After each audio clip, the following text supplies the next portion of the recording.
The conservative movements Woodward and Bernstein turned up in Havana. By both in one person?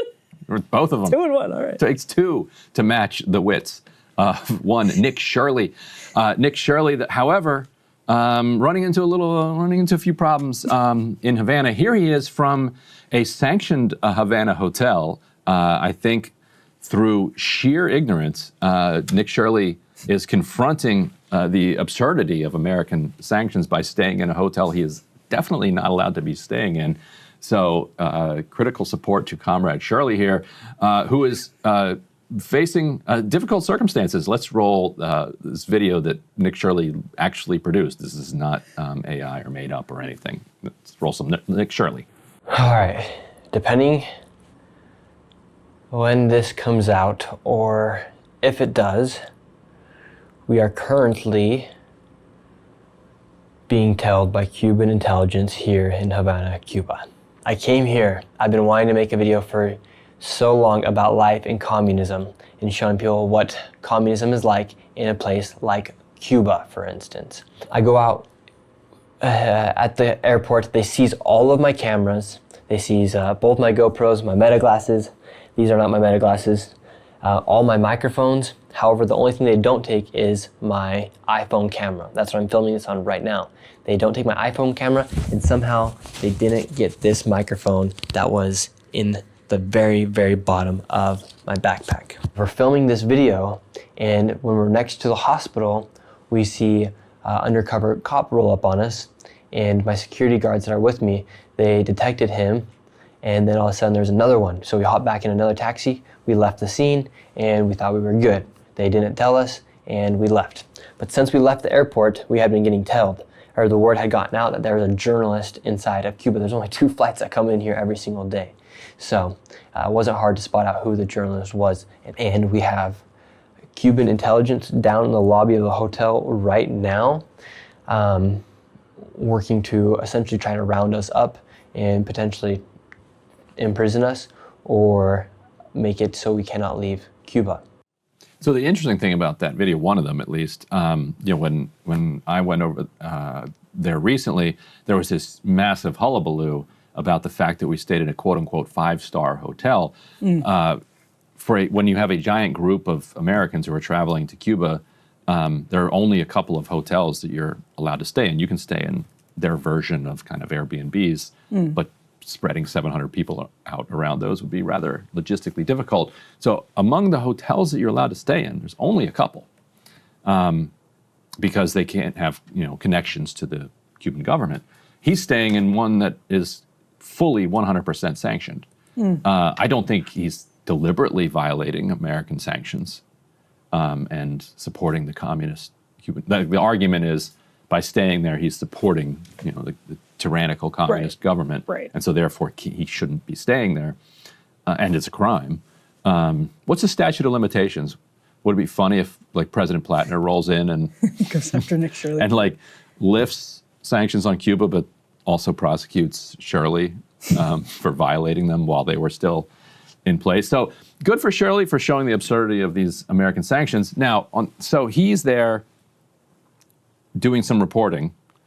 I think his mom is sort of like his handler, right? She's kind of has guided him. I thought they traveled together, yeah. I'm much angrier at his mom than him. He doesn't have any idea what he's doing. He's can't be upset with him. Right? Yeah. He is, he's challenged. We were going to make the joke about literacy being Cuba's one strength. Yeah, he's bringing down the literacy rate in Cuba single-handedly. I wasn't going to make the joke, but I was going to tee you up to make the joke. But I'm upset with his mom. His mom should have been like, well, you can't just bring in a whole bunch of equipment and start filming in Cuba. Yep. There's a process you have to go through with the government to get a visa connected to doing journalism. If the Chinese tried to send their leading propagandist to make videos here in the United States, we'd roll out the red carpet. Well, we would also we would follow them. We would follow them. Yes. Yeah.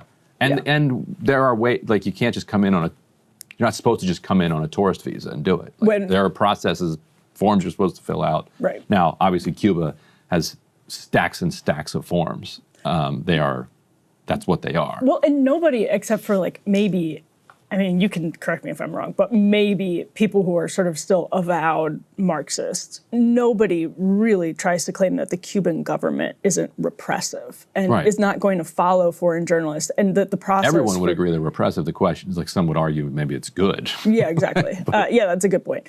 But it's obviously a repressive country. Again, even some of the people who are arguing against sanctions and the like. They have tight rules around admit that. Speech and media. They have artists in political prison, like, yes. If you want so Nick Shirley if you want to coming in interview with, somebody at the University of Havana who's a high-profile person, like, that's a government university, and you have to then get permission from, like, the government to interview, like, not the kind of system that I, as a journalist, prefer. Which, when you came back from Cuba, we talked about all of this. Like, we talked about the process. We talked about how you were able to do those tours of the hospitals.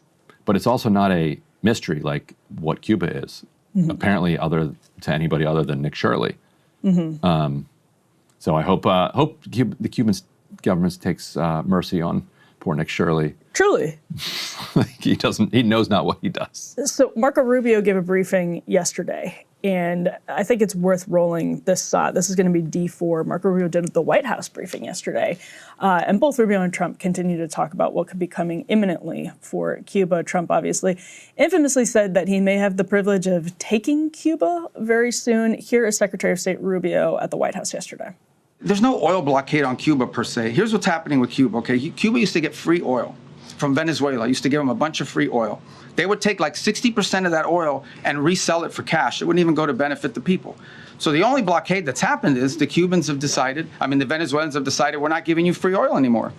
And you can only imagine nowadays, the way oil prices are, no one's giving away free oil, much less to a failed regime. So the problem with Cuba is worse, okay?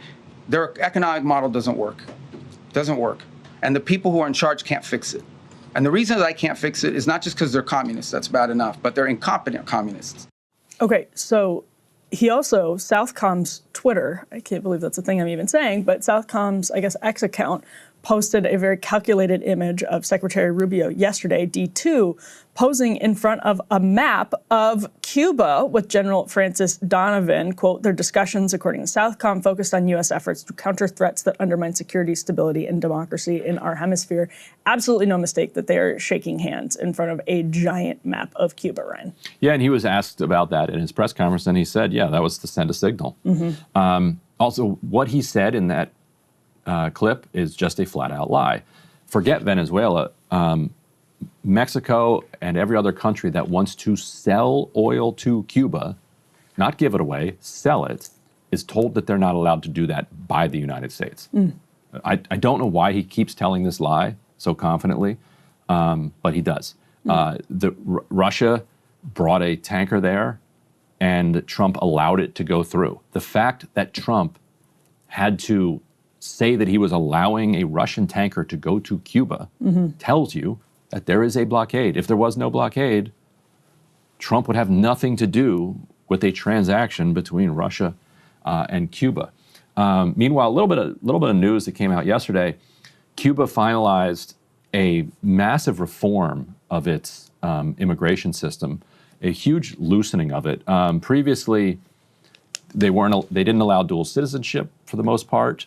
And if you were gone for a certain amount of time, that was kind of a de facto renunciation of your citizenship. Immigration law is always complex, so it might have the details slightly off here. But the loosening it's going to allow dual citizenship, and it's going to allow Cubans who have gone to not just the U.S. but Brazil, Costa Rica, Nicaragua, you name it, to go back and forth. It will also allow them to spend money that they have earned in Central or South America or the North America back in Cuba, and then to go again. So it's a huge liberalization of their immigration policy, which is interesting, and it comes at a time as hundreds of thousands of people, as Trump and then Biden really ratcheted up the boot on the neck of the Cuban economy. hundreds of thousands of Cubans have, and millions at this point, over maybe 5-6 years, have fled Right. Cuba.